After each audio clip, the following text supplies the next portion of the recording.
quero falar uma palavra hoje aqui para você, quero abençoar você com uma mensagem de Deus para a tua vida aqui hoje. É um prazer ter você aqui nesse momento que Deus preparou para mim e para você, para nós nos encontrarmos aqui.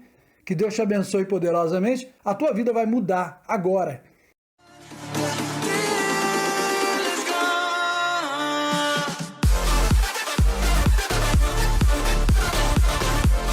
Eu quero intitular essa palavra aqui hoje, Atravessando o Deserto sobre a direção de Deus. Você sabe o que é deserto, meu irmão?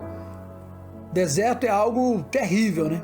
Quando se está passando por um deserto, é algo que não dá para explicar. Como que uma pessoa pode estar bem, estar alegre, passando por um deserto, não é mesmo? Então eu queria que talvez seja esse o seu momento, talvez você esteja vivendo isso agora, não é? Então eu quero, nesse momento, compartilhar algo com você que possa te dar uma direção, que possa te dar força para você atravessar esse momento difícil que você está passando. Olha que eu sei bem o que eu estou dizendo, hein? Segura aí um pouquinho. Eu quero compartilhar com você um texto que está em João, capítulo 4, no versículo 6, que fala que Jesus estava ali junto à fonte de Jacó. Jesus vinha cansado de um caminho, de uma caminhada longa, e a Bíblia Sagrada diz que ele se assentou ali junto, preste atenção, daquela fonte para descansar. Era isso, a Bíblia diz, quase a hora nona, né? É 6, 7, 8, 9, 10, 11, 12, 13, 14, 3 horas da tarde, meu irmão. 3 horas das minhas contas aqui, 15 horas da tarde, Jesus se assenta naquele posto para descansar, não é?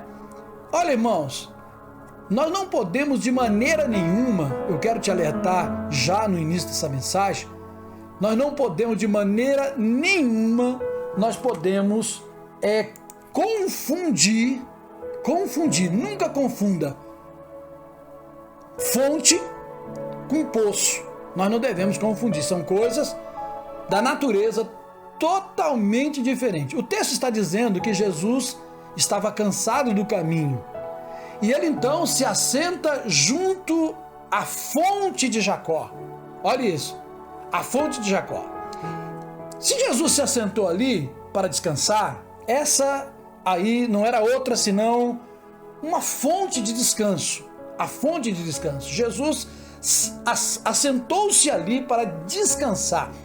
Naquela hora de descanso, de repente, a Bíblia diz, chega ali uma mulher chamada a mulher samaritana, que vinha de uma cidade chamada Sicar, e ela disse: Senhor, não tens com que tirar a água do poço, porque o poço é fundo. Olha o que ela diz, prestou atenção? Afinal, é poço ou é uma fonte?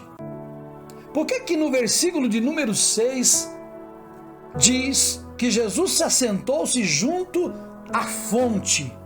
E agora, no versículo de número 11, a mulher samaritana chega ali e ela está dizendo que é um poço. Olha, irmãos, não se esqueça, quem faz poço é homem.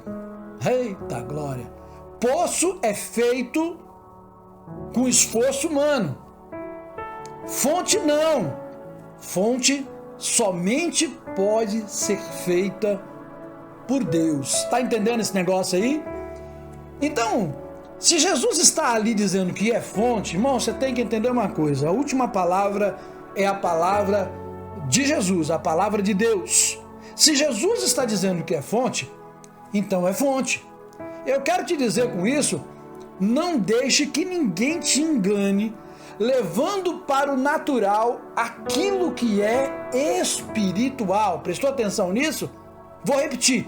Não deixe que ninguém te engane, levando aquilo que é espiritual, levar para o natural. Por quê? Porque milagre não se explica, né? Poço qualquer um pode abrir, também pode entupir, fonte não. Ninguém tem o poder de entupir uma fonte, né? Ninguém tem o poder de entupir uma fonte, de abrir uma fonte. Fonte, ninguém tem esse poder. Tá certo, querido? A mulher samaritana, ela confundiu fonte com poço. Isto é, confundiu aquilo que é sobrenatural com o natural. Ou vice-versa, aquilo que é natural confundindo com o sobrenatural. Tem muita gente que está caminhando dessa forma. Ela está confundindo tudo. Aquilo que é espiritual, ela está tratando como natural. E aquilo que é natural, ela está espiritualizando. Preste atenção no que segue adiante. Jesus olha para aquela mulher e diz para ela: vai lá e chama teu marido. Ele, e vem tu também com ele aqui. A mulher responde para ele: Senhor, eu não tenho marido. E disse Jesus: disseste bem, não tenho marido, porque tivesse 5, e o que agora tu tens não é o teu marido. Aquela mulher ia todos os dias buscar água na fonte de Jacó, pensando que se tratava de um poço. Por isso que ela não encontrava o que procurava. Por isso que ela estava com a sua vida sentimental totalmente destruída, dilacerada. Aquela era a sexta, presta atenção, a sexta tentativa de encontrar. A sexta tentativa de encontrar a pessoa amada, a pessoa certa. E o pior é que, presta atenção nisso, que a sexta tentativa daquela mulher estava condenada a não dar certo. Olha isso. Porque o próprio Jesus disse isso. Olha o que ele disse. Bem, ela disse: não tenho marido. O que é que Jesus disse? Bem, tiveste 5 maridos. O que tu tem agora não é teu. Ou seja, ela já havia se casado 5 vezes com 5 homens diferentes. E aquele que ela vivia agora, provavelmente amaziada, não era dela. Não passava de uma ladra de maridos. Mas Jesus, tendo misericórdia daquela mulher, Jesus a convida para beber da fonte da água da vida.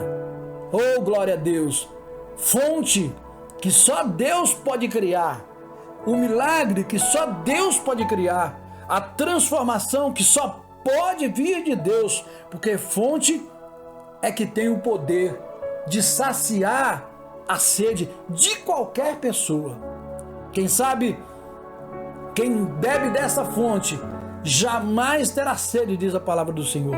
Jamais terá sede novamente. Aquela era a sexta tentativa da mulher samaritana.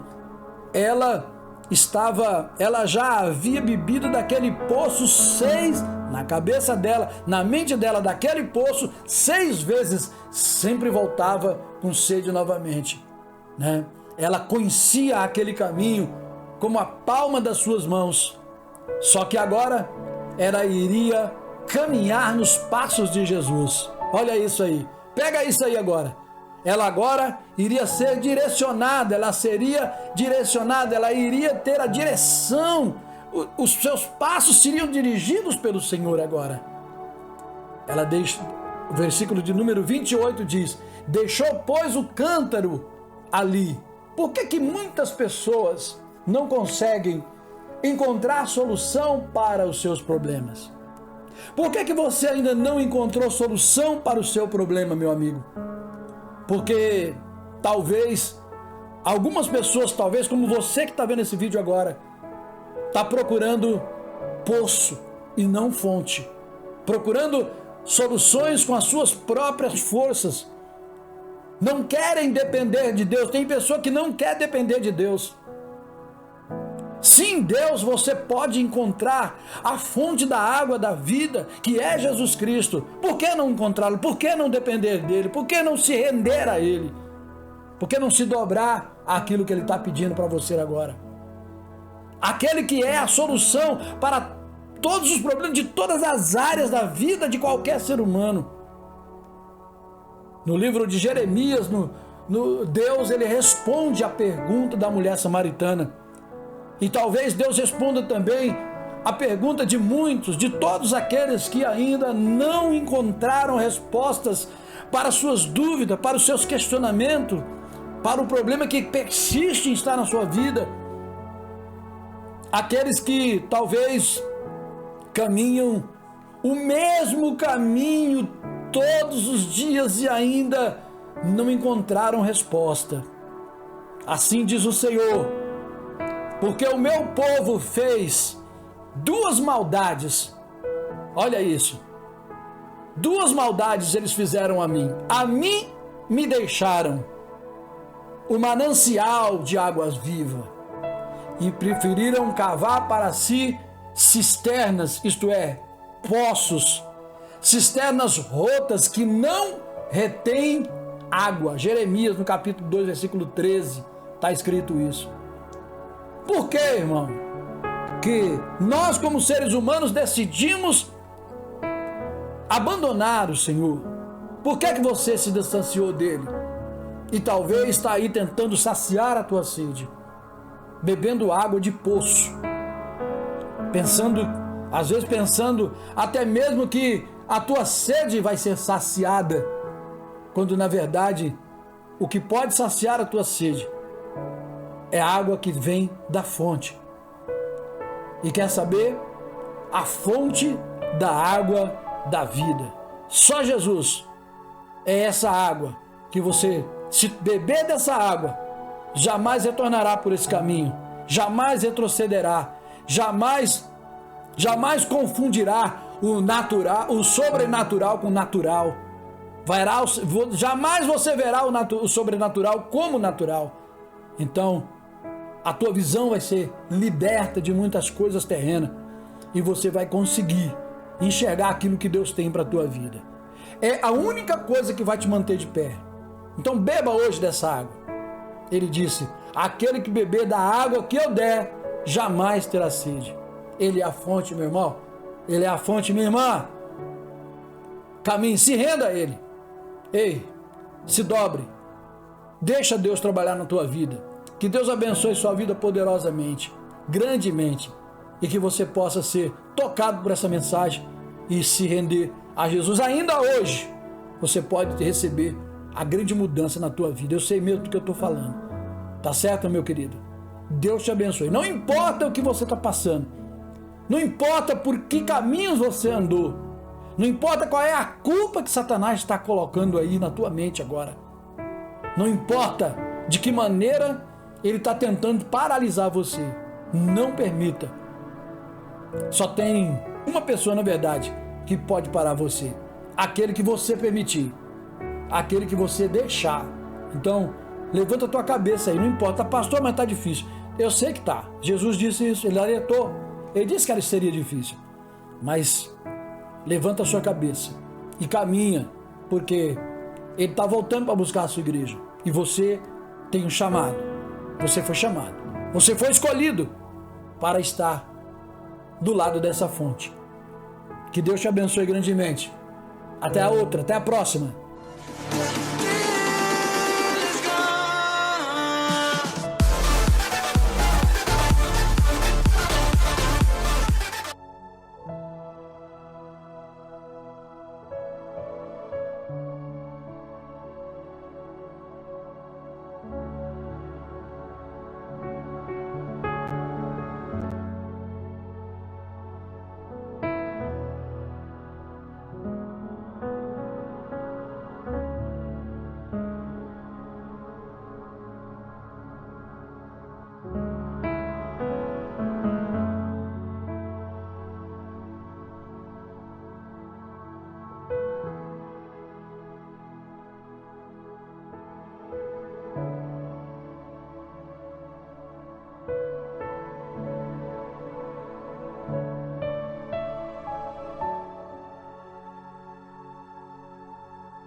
Música